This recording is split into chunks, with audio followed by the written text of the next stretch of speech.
الحمد لله رب العالمين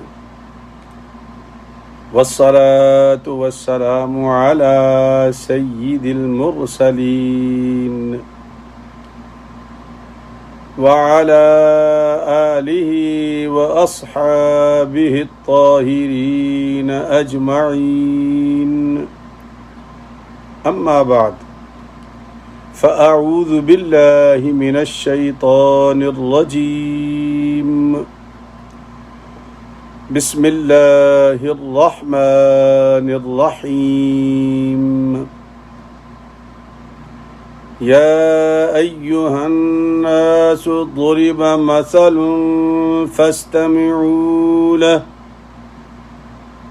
إن الذين تدعون من دون الله لن يخلقوا ذبابا ولو اجتمعوا له وإن يسلبهم الذباب شيئا لا يستنقذوه منه ضعف الطالب والمطلوب ما قدر الله حق قدره إن الله لقوي عزيز صدق الله العظيم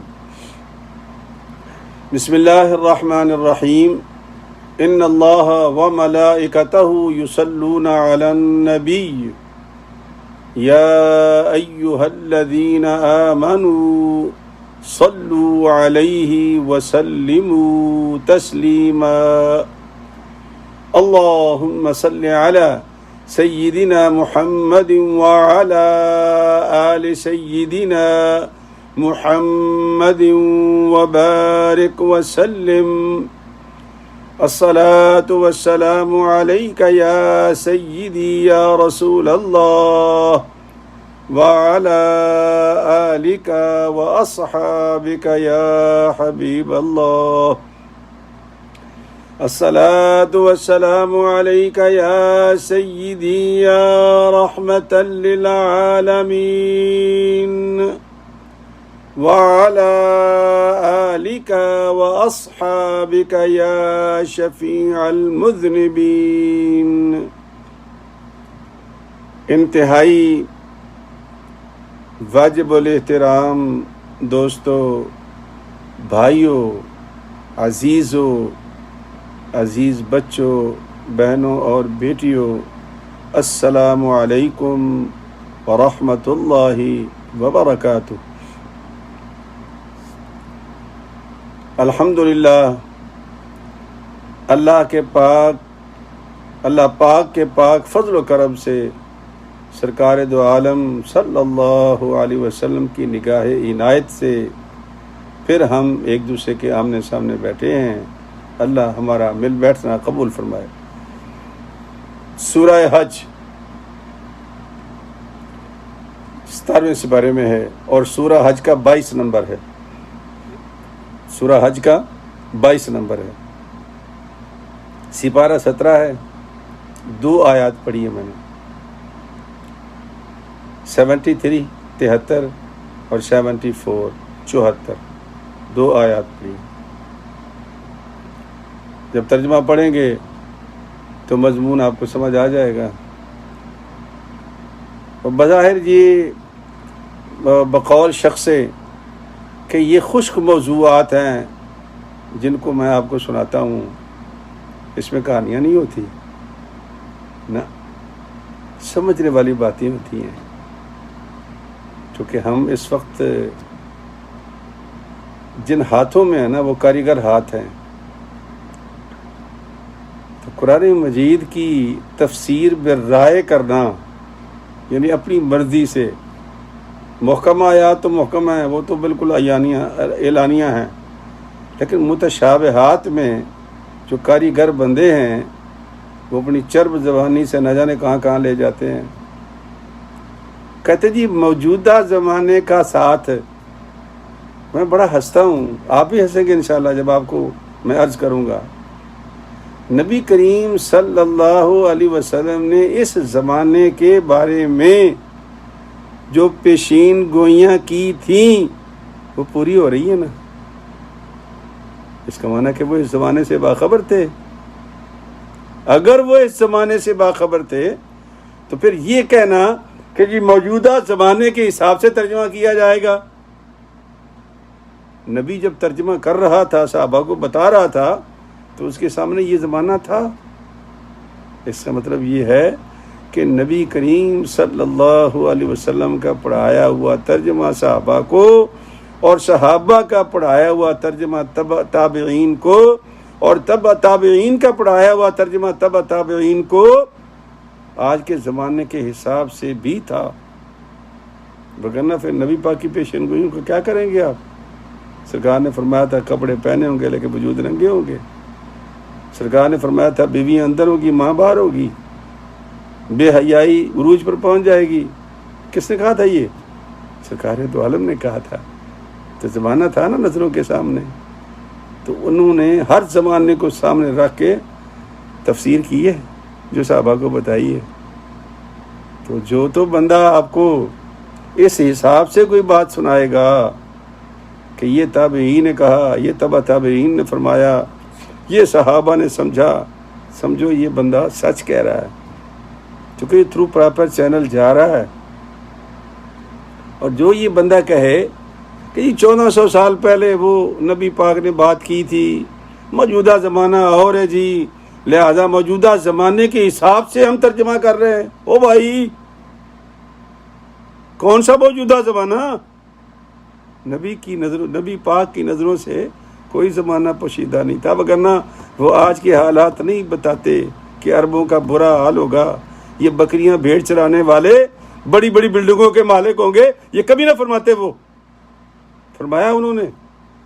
تو اس کا معنی یہ کہ یہ زمانہ نظروں میں تھا اور اس کو رکھ کر نبی کریم صلی اللہ علیہ وسلم نے صحابہ کو پڑھایا. تو ہم جب تک ان کی نقل نہیں ماریں گے میرے بھائی، یہ کاریگروں سے ہم بچ نہیں سکتے. یہ دماغ کہتے ہیں کہ یہ آیت میرے دماغ میں آئی تو یوں اس کا ترجمہ ہو سکتا ہے، اس کی تشریح یوں ہو سکتی ہے. نہیں، یوں یا نہیں ہے. جو اللہ کے پاک پیغمبر نے صحابہ کو پڑھایا ہے، صحابہ نے تابعین کو پڑھایا، تابعین نے تابعین کو پڑھایا، اور پھر علا طول ہمارے تک یہ پہنچا. تو جب تک اسی زنجیر کے ساتھ، سلسلے کے ساتھ ہم بات نہیں کریں گے، ہماری بات میں کوئی وزن نہیں ہوگا. یہ بڑے لوگ آئے. میرا بچپن تھا تو ایک صاحب تھے غلام محمد پرویز صاحب، میں بھی جاتا تھا اس کے بعد سائیکل پہ چڑھ کے چلا جاتا تھا، سنتا تھا اس کو. تفسیر بھر رہا ہے، اور نتیجہ کیا ہوا؟ کہاں گئے وہ سارے؟ وہی اکا دکا بندے اس میں سے اس کے ماننے والے ہیں، جس طرح یہ ہمارے محترم غامدی صاحب ہیں، یا اس قسم کے 3-4 لوگ ہیں. کون سنتا ہے ان کو؟ چونکہ یہ تفسیر بالرائے کرتے ہیں، اور ہم کون سی تفسیر کرتے ہیں؟ جو صحابہ سے منقول ہے. بس اتنا فرق ہے. یہ آپ دماغ میں رکھیں کہ نبی کریم صلی اللہ علیہ وسلم کے سامنے ہر زمانہ تھا. اگر یہ زمانہ نہ ہوتا تو نبی پاک صلی اللہ علیہ وسلم آج کی باتیں نہ بتاتے. بتائی انہوں نے، ایک ایک کھول کھول کے بات بتائی ہے. تو ہم کیسے مان لیں کہ نبی کریم صلی اللہ علیہ وسلم کے سامنے زمانہ نہیں تھا؟ یہ ہر زمانے کے لیے ہے، اور نبی کریم صلی اللہ علیہ وسلم جو بات کی ہے وہ ہر زمانے کے لیے. تو سپارہ 17واں ہے، سورہ حج ہے، آیت نمبر 73 اور 74 ہے. بظاہر یہ بڑا خشک موضوع ہے جو میں آپ کو سنا رہا ہوں. لوگ کہتے ہیں، میں نہیں کہتا، میں تو کہتا ہوں کہ قرآن کریم کا ہر ایک آیت کا ایک لفظ جو ہے وہ تر بتر ہے، معانی و مفاہیم کا ذخیرہ ہے. یہ سوچنے والا دماغ چاہیے، سمجھنے والا دل چاہیے، سننے والے کان چاہیے. جب ہم غور سے سنیں گے نہیں، ایسے کان لپیٹ کے چلے جائیں اور چھوڑو یار یہ تو مولوی ایسے کرتے رہتے ہیں، تو کہاں سے سمجھ میں آئے گا ہمیں؟ تو ارشاد ربانی ہے.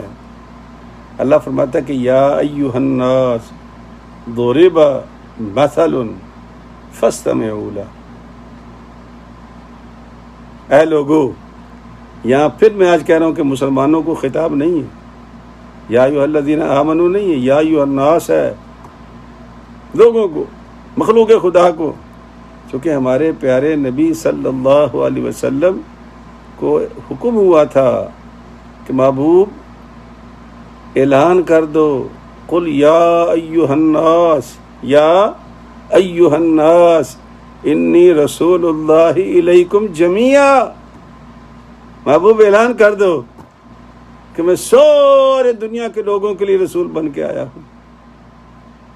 ہم تو ایمان والے تو نصیب والے لوگ ہیں کہ ہمیں مفت میں بیٹھے بیٹھائے مل گئے، وگرنہ خطاب عام لوگوں سے ہے. تو فرمایا گیا کہ محبوب لوگوں کو ایک مثال، ایک حکایت، ایک کہانی، ایک قصہ سنا دو، دل کھولنے والا، دماغ کھولنے والا قصہ سنا دو، مثال دے دو، سوچنے والی سمجھنے والی مثال دے دو. یا ایھا الناس ضرب مثل فاستمعوا لہ. اور اے لوگو دھیان سے سنو اللہ کیا بیان کرنے والا ہے. اس کا مطلب یہ کہ ہم بے دھیانی کرتے ہیں نا، تبھی تو خالق کائنات نے فرمایا محبوب ان سے کہو کہ دھیان سے سنو، فاستمعوا لہ، دھیان سے سنو، سرسری نہ سنو. ہم پڑھتے ہیں نا، اخبار پڑھتے ہیں یا کتابیں پڑھتے ہیں تو زبان خاموش ہوتی ہے ہماری، دماغ ہمارا پڑھ رہا ہوتا ہے اور ہم سمجھ رہے ہوتے ہیں وہ اور چیز ہے. تو یہ مطالعہ ہے، پڑھائی کی چیز نہیں ہے. پڑھائی کی چیز اللہ کا قرآن ہے، اس کو پڑھو، پڑھنے کا ثواب ہے. تو اللہ فرماتے ہیں کہ محبوب ان سے کہو کہ سنو یہ حکایت، یہ کہانی، یہ مثال، یہ قصہ سنو دھیان سے. کیا کہنے والا ہوں میں؟ ارشاد ربانی ہے. اللہ فرماتے ہیں کہ ان الذین تدعون من دون اللہ، وہ لوگ یقیناً جن کو پکارتے ہیں اللہ کے سوا، من دون اللہ، اللہ کے سوا. توجہ کریں ذرا، اللہ کے سوا پکارتے ہیں. لن یخلقوا ذبابا، وہ ایک مکھی نہیں بنا سکتے. ولو اجتمعوا لہ، اگر سارا جہان اکٹھا کر لیں ایک مکھی نہیں بنا سکتے. وَإِن يَسْلُبْهُمُ الذُّبَابُ شَيْئًا، اور اگر وہ مکھی ان کی کوئی چیز لے کے بھاگ جائے، لا يَسْتَنْقِذُوهُ مِنْ، یہ اسے چھین نہیں سکتے. ضعف الطالب والمطلوب، کیا ہے ماننے والا، کیا پدی اور کیا پدی کا شوربہ، جیسا دینے والا ویسا ماننے والا. یہ کیا کرتے تھے مشرکین مکہ؟ وہ کرتے تھے کہ اپنے بتوں کو نا اس کی زعفران کی مالش کرتے تھے. زعفران کہتے کہ خوشبو آئے ہمیں، جب ہم بت خانے میں جائیں جا کے خوشبو آئے ہمیں. تو اس کے بعد وہ کھانے ان کے دامن میں رکھتے تھے، سامنے مکھی آ جاتی تھی. اب اللہ کریم نے وہ مثال دی ہے کہ وہ مکھی کھانا اٹھا کے بھاگ رہی ہے بت کے سامنے سے، اور وہ بت بیٹھا ہوا ہے، بت ہے نا بیٹھا ہوا ہے. اللہ فرماتا ہے کہ اس سے کہو نا کہ یہ تیرا کھانا لے کے بھاگ رہی ہے، لے لو اس سے. اگر تمہارے اندر توفیق ہے تو، اگر تم کچھ کر سکتے ہو، مشکل کشا ہو نا لوگوں کے، حاجت روا ہو نا لوگوں کے، لوگ جھکتے ہیں نا تمہارے سامنے آ کر، سجدے بھی کرتے ہیں. کون ہے ان سے کہ یہ مکھی جو لے کے جا رہی ہے یہ کھانا ہی واپس لے لو. ضعف الطالب والمطلوب. اللہ فرماتا ہے کتنے عجیب ہیں یہ، اتنے کمزور ہیں کہ یہ خود اپنے ہاتھوں سے گڑتے ہیں. بلکہ قریشی مکہ کے بارے میں تو یہ آتا کہ جب یہ سفر پر جاتے تھے نا تو وہ تو ظاہر ہے کہ بڑے بت تو وہ اٹھا نہیں سکتے تھے، وزن ہوتا تھا، تو یہ آٹے کے بنا لیتے تھے، اس کی شکل بنا کے تو اپنے کھرجی میں وہ جو بورے ہوتے ہیں نا اونٹوں پر یا گھوڑوں پر، اس پہ رکھ لیتے تھے. اچھا جب سفر لمبا ہو جاتا اور بے تحاشا لمبا سفر ہوتا تھا، صحرا کا سفر ہوتا تھا، پانی ختم ہو جاتا تھا، ذخیرہ راشن کا ختم ہو جاتا تھا، تو بزرگ لکھتے ہیں کہ وہ اپنے بت نکالتے اور بھون کے انہیں کھا جاتے. کیا کرتے وہ؟ اور تو کوئی ذریعہ نہیں تھا ان کا. سرکار فرماتے ہیں کتنے بےہودہ لوگ ہیں یہ کہ جس کو تم خدا بنا کے پوجتے ہو اسی کے تم بھون کے کھا جاتے ہو.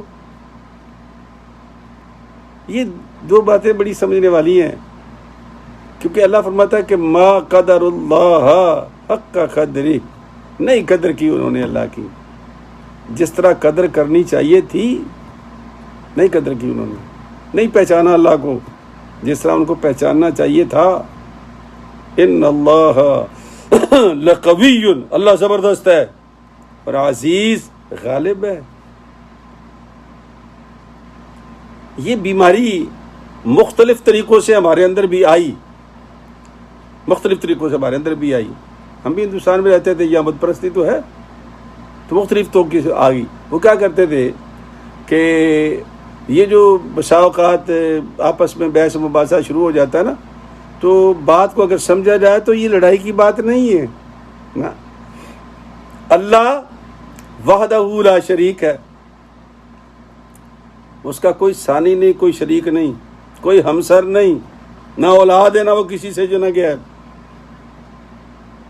اللہ ذات اور صفات میں بے مثال ہے، ذات اور صفات میں.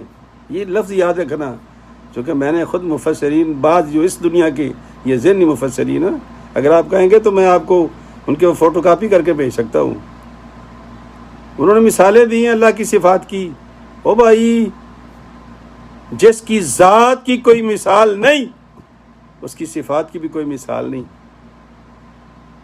تو ہمارا عقیدہ کیا ہے کہ اللہ اپنی ذات اور صفات میں بے مثال ہے، کوئی مثال نہیں. بابا رومی کہتا ہے کہ پوا ہوتا ہے یہ دودھ میں جو دودھی ڈالتا ہے دودھ، تو پوا اس میں پاؤ بھر آتا ہے. اب ایک مائی ہے وہ کھڑی ہے برتن لے کے 1 کلو کا شیر کا وہ جگ، تو اس میں ڈالے گا تو 4 ڈالے گا تو جا کے پورا ہوگا. اچھا اگر شیر کا پوا ہو، مطلب شیر کا اس نے بنایا ہو اور آگے پوا اس نے رکھا ہوا پاؤ بھر کا، اب کیا ہوگا کہ وہ 1 پاؤ تو وہ لے جائے گا اور 3 پاؤ زمین پہ گر کے چلا جائے گا. بابا رومی کہتا ہے کہ افسوس نہیں اس پوے پر جس کی اپنی کیپیسٹی 1 پاؤ کی ہے، اب وہ انکار شیر کا کر رہا ہے. کہتے میں نہیں مانتا. کیوں نہیں مانتا بھائی؟ میں اس لیے نہیں مانتا جی کہ میرے اندر نہیں آیا.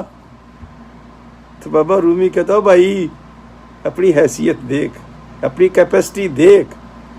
وہ ہمیں بھی کہتے ہیں کہ تم بھی اپنی کیپیسٹی دیکھو. یہ جو سرکار دو عالم صلی اللہ علیہ وسلم کے بارے میں یہ جو فرقے بنے نا، اس میں بڑی غور طلب باتیں ہیں. کوئی چیز بے جا نہیں ہوتی، اس کے پیچھے کوئی نہ کوئی کہانی ہوتی ہے. 2 اللہ تعالیٰ کے پیرالل کام چل رہے ہیں. ایک ہے علم شریعت اور ایک ہے علم تکوین، تشریعی اور تکوینی. جو شریعت ہے اس کا تعلق نماز روزے سے، زکوٰۃ سے، خیرات سے، صدقات سے، سارا شریعت کا تعلق ہے. اور شریعت میں اللہ پاک نے ہمارے پیارے نبی صلی اللہ علیہ وسلم کو فائنل اتھارٹی بنایا ہے. یہ شارح بھی ہے اور شارع بھی ہے. جو کہہ دیا وہ بھی شریعت، جو بتا دیا وہ بھی شریعت. اور یہ آیت قرآن میں لکھ دی اللہ نے کہ ما آتاکم الرسول فخذوہ وما نہاکم عنہ فانتہوہ. جو کچھ رسول تمہیں دے لے لو اور جس سے منع کر دے منع ہو جاؤ. یہ آیت ہے اللہ پاک کے پاک کلام کی. تو مانا گیا ہے کہ جو میرا مصطفیٰ کہے شریعت ہے، اور جو بیان کر دے شریعت ہے، جو تشریح کر دے شریعت ہے. لیکن وہ جو تکوینی علوم ہے نا، بندہ کب مرے گا، کب اٹھے گا، اس کی عمر کتنی ہوگی، بچے کتنے ہوں گے، رزق کتنا ہوگا، یہ تکوینی ہے. اس کا معاملہ اللہ نے اپنے ہاتھ میں رکھا ہے. نہ جبریل کو پتہ ہے، نہ میکائیل کو پتہ ہے، نہ اسرافیل کو پتہ ہے. ڈیوٹی لگتی ہے لیکن بے خبر ہوتے ہیں وہ. اور سرکار دو عالم صلی اللہ علیہ وسلم کی، میں نے ایک کاریگر مجھے کہہ رہا تھا، کہتے یار اگر نبی پاک کو پتہ ہوتا تو وہ پھر وہ استغفار کیوں کرتے؟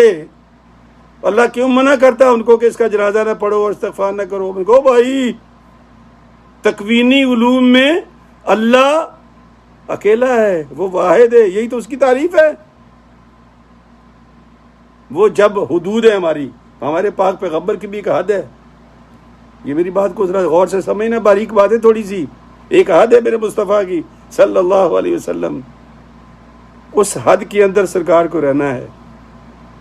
اس حد سے جب بھی کبھی کارنر پہ جائیں گے نا، تو یہ میں پاکستان میں گیا تھا تو وہاں ہمارے کھیتوں میں ایک بہت بڑا ٹاور لگا ہوا تھا، تو وہاں لکھا ہوا تھا، ایک کراس بنا ہوا تھا، لکھا ہوا تھا خطرہ 440 وولٹ۔ ہم بھی کہتے ہیں خطرہ۔ تو اللہ کریم کا جو تکوینی دائرہ ہے، اس دائرے کے قریب کوئی بھی جائے گا تو وارننگ تو آئے گی، وارننگ تو آئے گی۔ لیکن ہمارے مصطفیٰ صلی اللہ علیہ وسلم کا کمال یہ ہے، یہ واحد نبی تھا کہ ایک مرتبہ جو اجازت ملی ان کو عالم تکوین کی سیر کے لیے، تو پھر واپس آ گئے تھے۔ آج تک کوئی واپس نہیں آیا وہاں سے۔ یہ اکیلے انسان ہیں۔ جس طرح یہ انہوں نے جب مکہ فتح کیا ہے تو دنیا کا واحد رولر ہے، مکہ فتح ہو گیا اور ایک قطرہ خون کا نہیں گرا، ایک قطرہ۔ وگرنہ تاریخ اٹھا لو، جتنے بھی ملک فتح ہوئے ہیں، شہر کنکر ہوئے ہیں، خون کی ندیاں بہہ گئی ہیں۔ یہ واحد مصطفیٰ تھا صلی اللہ علیہ وسلم کہ مکہ فتح ہو گیا، اور وہ مکہ جس میں سے زبردستی نکالے گئے تھے، لیکن پھر بھی ایک قطرہ خون قریب آیا نبی پاک صلی اللہ علیہ وسلم۔ تو بارڈر تکوینی علوم کا، تو تکوین میں اللہ تعالیٰ واحد ہے، یکتا ہے، اس کا کوئی ہمسر نہیں، اس کا کوئی شریک نہیں، وہ لا ہے۔ ہم کہتے ہیں لا الہ، ہے ہی کوئی نہیں الا اللہ، مگر اللہ۔ آگے پھر کہتے ہیں محمد الرسول اللہ۔ سمجھو کہ بارڈر آ گیا یہاں پر۔ یہ لوگ کیوں گمراہ ہوتے ہیں؟ یا تو اتنا بڑھاتے ہیں کہ خدا سے اوپر بٹھا دیتے ہیں، جیسے آج کل محرم شریف چل رہا ہے نا، تو ہمارے جو ذاکرین ہیں، واعظین، ان کے بات سن لو، سنی ہوں یا شیعہ ہوں، دونوں ایک ہی چیز ہیں۔ ایک صاحب بتا رہے تھے کہ جی وہ اللہ تعالیٰ نے جب محمد مصطفیٰ کو پیدا کیا، علی المرتضیٰ کو پیدا کیا، تو اٹھا کے سارا کام ان کو تفویض کر دیا، اور پھر اللہ میاں کا خزانہ خالی ہو گیا، خالی میرے رومال کی طرح خالی ہے۔ وہ بیان کر رہا تھا، لا حول ولا قوت الا باللہ۔ کہتا اب اللہ خالی ہے، اب جو کچھ ہے یا محمد مصطفیٰ کے پاس ہے یا علی مرتضیٰ کے پاس ہے۔ تو بھائی دھیان سے سنو، یہ تفویضیہ ایک فرقہ بن گیا، اب یہ سنیوں میں بھی بن گیا ہے، شیعوں میں تو تھا ہی پہلے، اور باقی وہ جو نصیری ہیں وہ آج کل پھر سر اٹھا رہے ہیں۔ موچی دروازہ پر اس دفعہ وہ مجھے کسی نے بھیجا ہے، ایک انہوں نے لگایا ہوا اشتہار، ہاں جی، کہ لا الہ الا اللہ نہیں، لا الہ الا علی اللہ، لا الہ علی اللہ، یہ لکھا ہوا ہے، اور لکھا ہوا ہے من جانب نصیریہ پاکستانیہ۔ یہ چیزیں کیوں آ رہی ہیں ہمارے اندر؟ اور ہمارے سنی بھائی، اللہ ان کو ہدایت دے، چند ٹکوں کے لیے، خدا کی قسم، چند پیسوں کے لیے اللہ کی توحید کے ساتھ جو کھلواڑ یہ کر رہے ہیں کہ اللہ کے خزانے خالی ہو گئے۔ استغفر اللہ۔ اللہ کا خزانہ خالی کون کر سکتا ہے؟ اس کا جو تکوین کا دائرہ ہے اس میں کوئی نہیں گھس سکتا، منع ہے۔ محمد الرسول اللہ صلی اللہ علیہ وسلم سے بڑی کوئی ذات نہیں، لیکن میرے مصطفیٰ کو بھی ایک حد ہے۔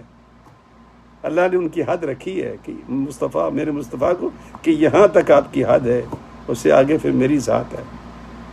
تو ذات میں کوئی داخل نہیں ہو سکتا، وہ بے مثال ہے، اور وہ ذات میں بھی اور صفات میں بھی بے مثال ہے۔ سمجھ میں آئے گا تو مثال دیں گے نا۔ جب سمجھ نہیں آنا کسی چیز کی، جو ہمارے ادراک میں آ گیا، تو پھر خدا کیسے ہوا؟ خدا ہے ہی وہ جو ہماری ادراک سے باہر ہے۔ اس لیے میرے بھائی بڑی احتیاط کی ضرورت ہے۔ حضرت انس بن مالک فرماتے ہیں کہ بڑی لمبی بات ہو گئی کہ اللہ کی قدر پہچانو، سب سے پہلے یہ کہ اس کے ساتھ شرک نہ کرو۔ شرک کیا ہے؟ روٹی، رزق، اولاد، سب کچھ دینے والی اللہ کی ذات ہے۔ مت مانگو کسی سے، جتنا مرضی بڑا ولی ہو مت مانگو اس سے۔ کیا مانگو؟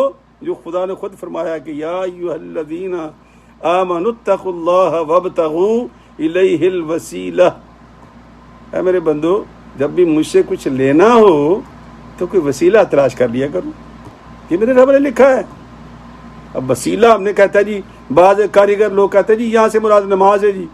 او بھائی، نماز کس پہ آئی تھی؟ نماز کون لے کے آیا تھا؟ اگر نماز وسیلہ ہے تو صاحب نماز وسیلہ کیوں نہیں ہو سکتا بھائی؟ تو میرا مالک کہتا ہے وسیلہ لے کے آؤ، دینے والا میں ہوں۔ مت مانگو کسی سے اولاد، مت مانگو رزق کسی سے، شرک ہے یہ۔ کس سے مانگو؟ اللہ سے مانگو۔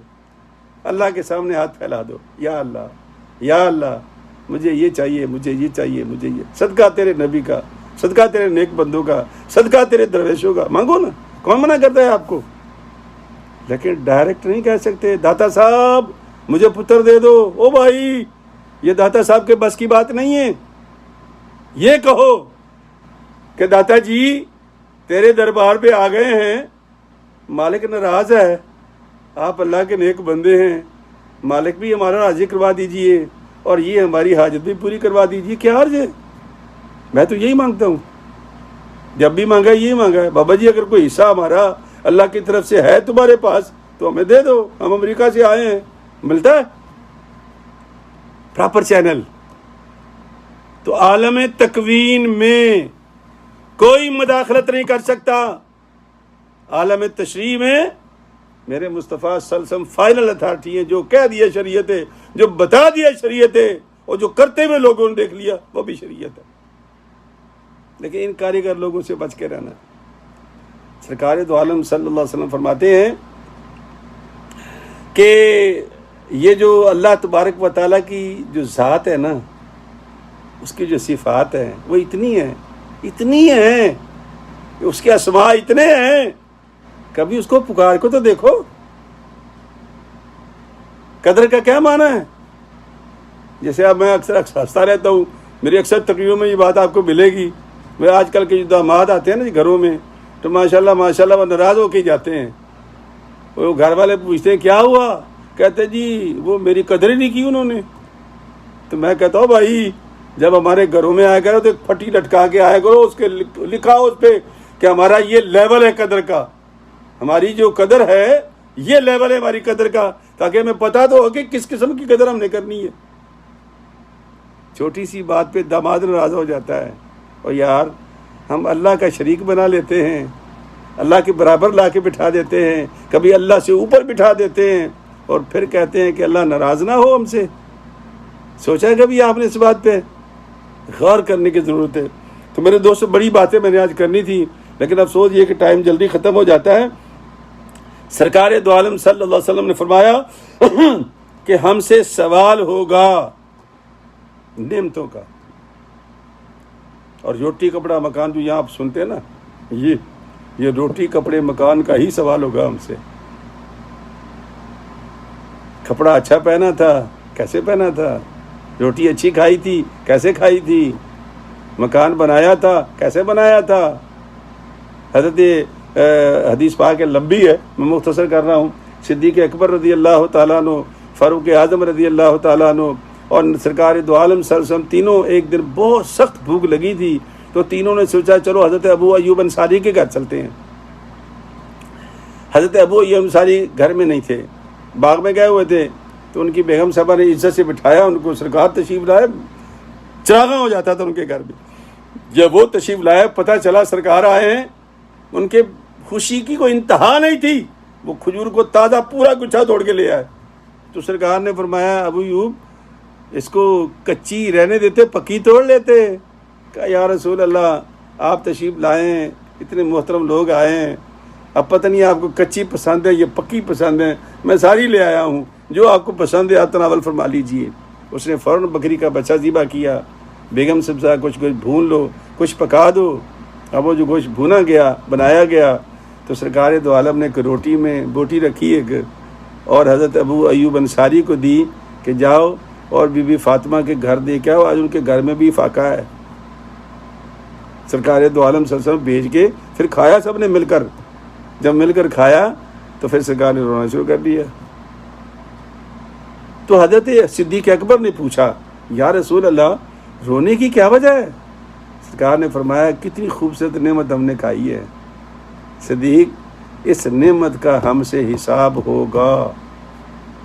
یہ تو ہماری خوش نصیبی ہے کہ ہمارے اس بھائی نے اللہ کی رضا کے لیے ہماری خدمت کی ہے، وگرنہ ہم سے ایک ایک چیز کا حساب لیا جائے گا کہ اللہ کی اتنی نعمتیں تم نے استعمال کی ہیں اور تم نے وہ لی کیسے تھیں، وہ کمائی کیسے تھیں، اور اللہ کا شکر کتنا ادا کیا تھا.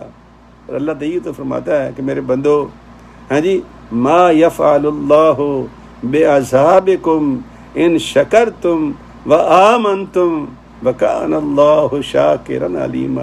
اللہ فرماتا ہے کہ اگر تم میرا شکر کرو، میری باتوں کو مان لو، ایمان لے آؤ میرے اوپر، تو پتہ ہے تمہیں کہ تم قدر نہ قدرو، اللہ سے بڑا قدردان کون ہے؟ پھر بتاؤ. وکان اللہ، اللہ سے بڑا قدردان کوئی نہیں. اللہ فرماتے جب میں تمہاری قدر کرتا ہوں تو تم کیوں نہیں کرتے؟ تو دوستو کبھی غور کریں ہم اپنے دامن میں کیا خوبصورت ہمارے نعمتیں، ہمارے دائیں بائیں، مال ہے، اولاد ہے، صحت ہے. سرکار نے ایک حدیث پاک میں آتا ہے، سرکار نے پوچھا کہ یہ بھی حساب ہوگا کہ ٹھنڈا پانی تم نے پیا تھا، ٹھنڈے پانی کا بھی حساب ہوگا. اور نہ جانے ہم کتنا ٹھنڈا پی جاتے ہیں. آج کل تو بچے وہ برف کے نیچے ہی گلاس رکھ دیتے ہیں، ٹک ٹک ٹک برف کے ٹکڑے گرتے ہیں اور برف ہی پی جاتے ہیں. حساب ہوگا اس کا بھی، اور خاص طور پر سرکار نے فرمایا پانی کا حساب ہوگا. تو اللہ کی قدر پہچانو اور کبھی سوچو اپنے دامن میں بیٹھ کے کیا واقعی میں اللہ کی قدر کرتے ہیں؟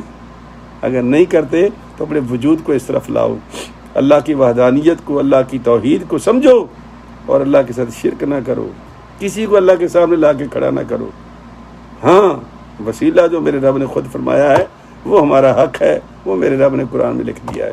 تو دوستو اللہ تعالیٰ ہمیں اس بات کو سمجھنے کی توفیق. اچھا بھائی میرے اوپر فتوی نہ لگانا، اللہ مجھے معاف کرے، کیونکہ جو بھی اٹھتا ہے جناب جس کو بھی مشہور ہونے کے شوق اٹھا کے کسی نہ کسی مولوی پہ فتویٰ لگا دیتے ہیں. وہ بات کو سمجھو یار، مجھ سے پوچھ لینا کہ میں نے کیا کہا ہے تاکہ میں آپ کو سمجھا سکوں میں کیا کہنا چاہتا ہوں. تو اس لیے خدا کا خوف کریں، کوئی بات ہو تو پوچھ لیا کرو، اگلے کی نیت پوچھ لو، اس کا ارادہ پوچھ لو، کیا کہنا چاہتا تھا، تاکہ آپ کو تسلی سے سمجھا سکے کہ میں کیا کہنا چاہتا تھا. اس لیے بہت احتیاط کی ضرورت ہے. ہم وہ جنازے کی دعا پڑھ لیتے ہیں اور مجھے خوشی ہے کہ آج ایک بہت چھوٹی بچی نے کال کی ہے. اس نے کہا انکل مجھے وہ نا اپنا یاد ہو گئی ہے دعائے قنوت، وہ میں نے آپ کے وہ درسوں سے ساری یاد کر لی ہے. تو اب جنازے کی دعا بھی چل رہی ہے، لیکن یہ بھی یاد ہو جائے گا. تو 4 لفظ میں پڑھے تو 2 اور پڑھ لیتے ہیں. ہم نے پڑھا تھا کہ اللہم اغفر لحینا ومیتنا، اللہم اغفر لحینا ومیتنا وشاہدنا وغائبنا. آگے کیا ہے؟ اللہم اغفر لحینا ومیتنا وشاہدنا وغائبنا وصغیرنا وکبیرنا. صغیرنا وکبیرنا، صغیر چھوٹا، کبیر بڑا، صغیرنا وکبیرنا. تو اب یہ 6 لفظ ہو گئے. اللہم اغفر لحینا ومیتنا وشاہدنا وغائبنا وصغیرنا وکبیرنا. تو انشاءاللہ یہ یاد کر لیں، اعلان دوبارہ سماعت کر لیں، چونکہ کل چھٹی ہے، جمعہ تو ہوگا، جمعہ کے تو لائیو چلا جائے گا انشاءاللہ. اور سیدنا امام حسین علیہ الصلوۃ والسلام کی جو سیرت پاک قرآن و حدیث میں وہ بیان کریں گے انشاءاللہ. لیکن ہفتے کی رات کو 9 بجے شہداء اسلام کانفرنس کے نام سے یہاں پروگرام ہوگا، اسی جگہ پر، اسی طرح ہی، لیکن وہ 9 سے 10 بجے تک ہوگا. یعنی ہمارے 9 سے 10 ہوں گے امریکہ میں، پاکستان میں صبح 6 کے 7 بجے ہوں گے، صبح 6 بجے سے لے کے 7 بجے تک تلاوت ہوگی، میرا ہی بیٹا پڑھے گا، نعت ہوگی، میرا ہی بیٹا پڑھے گا انشاءاللہ، منقبت ہوگی، وہ بھی میرا ہی بیٹا پڑھے گا، اور سرکار کا ذکر کروں گا وہ میں کروں گا. تو گھر کے اندر ہم نے ایک ٹیم تیار کر دی ہے ساری جو آپ کو سب باتیں اللہ رسول کی سنائیں گے. اور میں دعا کرتا ہوں کہ اللہ پاک آپ لوگوں کو بھی توفیق عطا فرمائے کہ آپ بھی اپنے گھروں میں ٹیم تیار کریں تاکہ وہ ہر کام کر سکیں. مسلمان ہیں، ہمارا تو یہ امتحان ہوگا، تو اللہ تبارک و تعالیٰ بھی آپ لوگوں کو بھی کامیاب کرے اور مجھے بھی کامیاب کرے. اللہ آپ کے ساتھ بھی آسانیاں پیدا فرمائے اور میرے ساتھ بھی آسانیاں پیدا فرمائے. آمین وآخر دعوانا الحمدللہ رب العالمین. السلام علیکم ورحمۃ اللہ وبرکاتہ.